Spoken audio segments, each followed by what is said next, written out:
prochain au Bénin. Vodje a abrité dimanche un meeting en faveur de Sébastien Adjavon.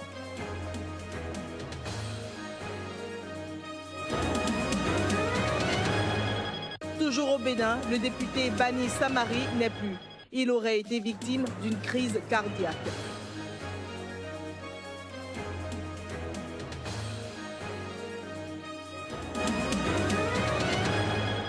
En Égypte, un capitaine de police a été tué dans une attaque. L'attaque a été revendiquée par les djihadistes du groupe État islamique.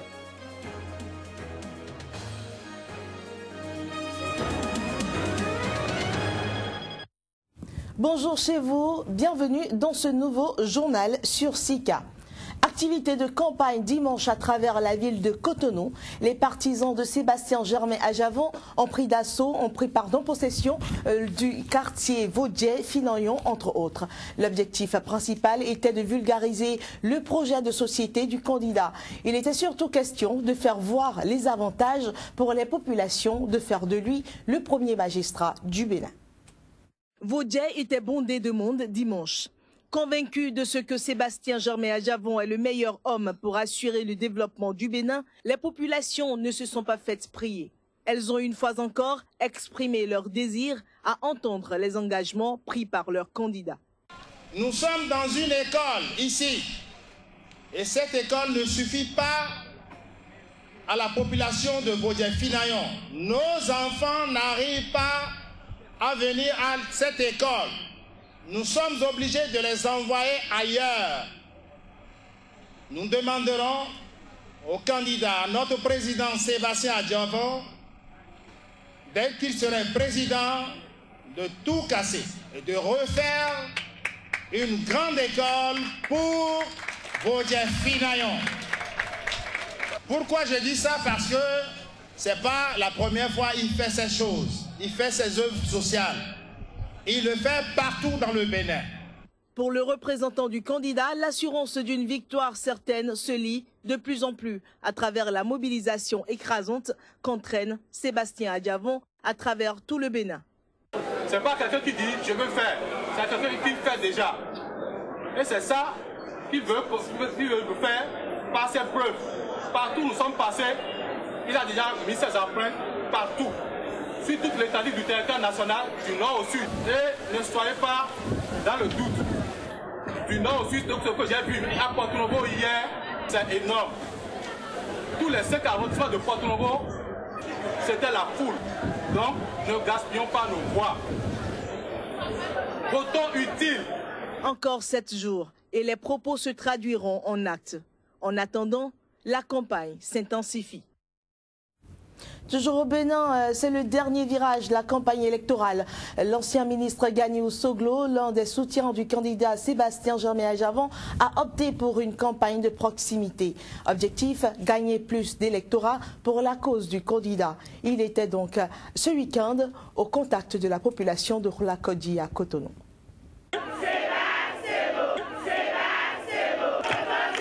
Par ce slogan, les populations de Roulakodji marquent leur adhésion à la cause du candidat Sébastien Germain Adjavon. Initiée par l'ancien ministre Ganiou Soglo, cette rencontre de proximité vise à sensibiliser ces populations sur les qualités du candidat afin d'obtenir leur adhésion.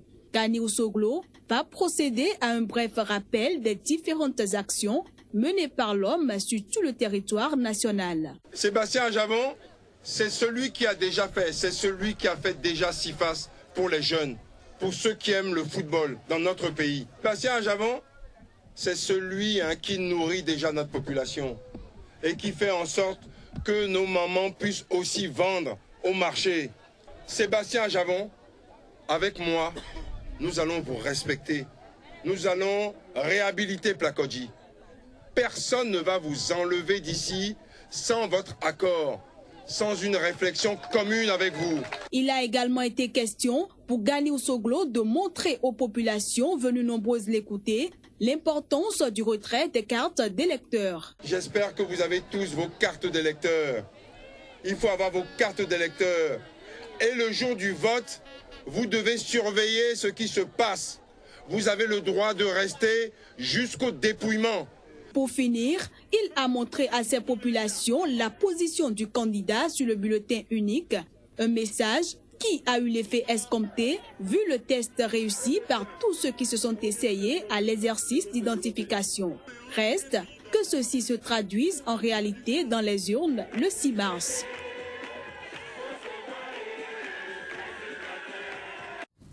La classe politique du Bénin est une nouvelle fois endeuillée. Bani Samari, député très proche du parti Restaurer l'espoir de candidat Azanaï, est l'un des principaux soutiens dans le septentrion du candidat Patrice Talon, est passé de vie à trépas ce week-end. L'ancien proche collaborateur du président Boniaï, très dévoué pour la cause du candidat dit de la rupture, aurait été victime d'une crise cardiaque. La bataille pour le fauteuil présidentiel se poursuit désormais sans lui. Au Niger, le président sortant Mahamadou Issoufou, venu en tête du premier tour de la présidentielle, s'est prononcé après les résultats sortis des urnes. Il a félicité aussi bien ses militants que ses adversaires pour le niveau du débat durant la période électorale. Il intervient sur des propos recueillis par notre correspondant sur place au Niger, Abdul Karim Mahamadou. Quand je regarde la carte électorale du Niger aujourd'hui, quand je vois comment une vague rose a couvert toutes les régions du pays, j'ai un sentiment de fierté. La fierté d'avoir contribué à bâtir un parti, le PNDS Taria, non pas sur des bases identitaires, mais autour de valeurs, notamment des deux valeurs humaines, la liberté et l'égalité, la justice, le travail, la solidarité et la tolérance. Je salue donc les militantes et les militants du PNDS Taria, ainsi que ceux de tous les partis alliés de la mouvance pour la renaissance du Niger qui m'ont apporté leur suffrage.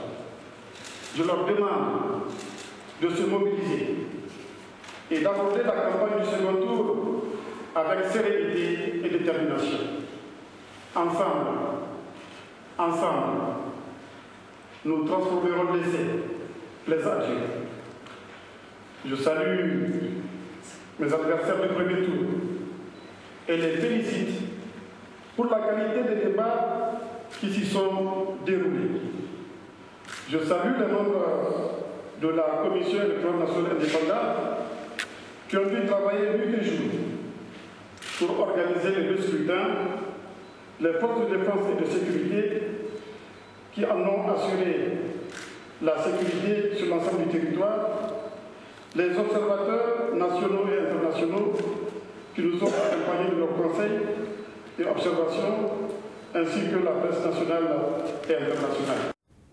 Au Zimbabwe, grand festin pour célébrer le 92e anniversaire du doyen des chefs d'État en exercice en Afrique. À l'occasion, le président zimbabwéen Robert Mugabe a accusé des ingérences étrangères d'être à l'origine des luttes intestines et de succession qui divisent son parti. 50 000 partisans de la ZANU-PF, le parti au pouvoir, étaient annoncés d'après les organisateurs. Le président a lâché dans les airs 92 ballons devant ses invités. Mais les réjouissances n'ont pas réussi à camoufler les querelles qui divisent le parti au pouvoir au sujet de la succession du président. Après 36 ans au pouvoir, Robert Mugabe n'a toujours pas nommé de successeur malgré son grand âge et des rumeurs sur son état de santé. À tous ceux qui célèbrent mes 92 ans avec moi, je voudrais vous dire merci.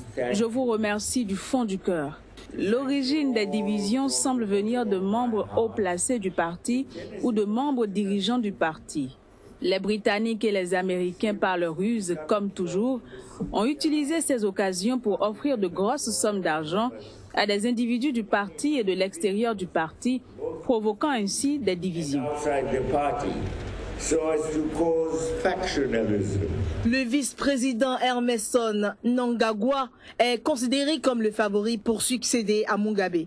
Mais ce dernier a récemment été critiqué par la femme du président Grace, avec laquelle la rivalité est croissante. En Égypte, un capitaine de police a été tué par balle dimanche dans le nord du Sinaï. Une attaque déjà revendiquée par les djihadistes du groupe État islamique. Des hommes masqués ont ouvert le feu sur le capitaine Abdallah Khalil alors qu'il se trouvait devant son domicile dans la ville d'Al-Arik, chef-lieu du nord Sinaï. Depuis que l'armée a destitué le président islamiste Mohamed Morsi en 2013, les militaires et la police sont régulièrement la cible d'attentats djihadistes, notamment dans le nord du Sinaï, bastion de la branche égyptienne de l'État islamique. Selon les autorités, des centaines de policiers et de soldats ont été tués dans des attaques djihadistes déjà. Puis football à présent, Gianni Infantino, le tout nouveau président de la FIFA, a fait sa première sortie officielle dimanche. Il a démarré ses activités par l'inauguration du musée de la FIFA à Zurich. Une belle idée de son controversé prédécesseur Sepp Blatter.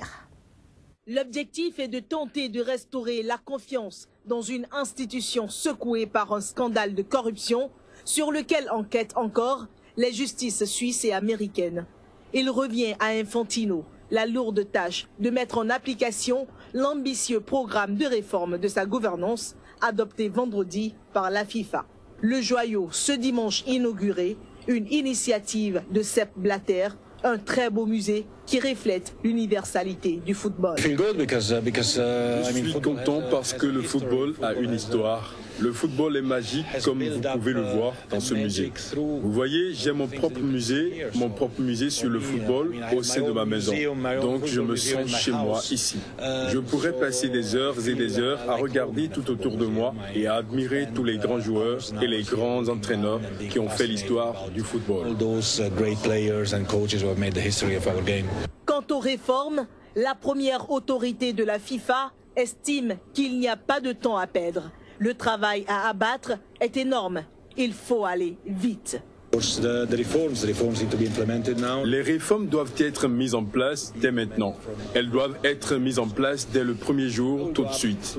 Je vais commencer à regarder comment mener concrètement ces réformes afin que nous puissions nous concentrer uniquement sur le football très prochainement. Je dois travailler très vite car les réformes ont été approuvées vendredi par le congrès de la FIFA et nous disposons d'un délai de 60 jours pour les mettre en application légalement. Mais aujourd'hui, la FIFA doit se réformer. Infantino doit aussi proposer le nom d'un secrétaire général et le comité exécutif devra se prononcer. La prochaine réunion du comité exécutif, le gouvernement de la FIFA, est prévue les 17 et 18 mars à Zurich.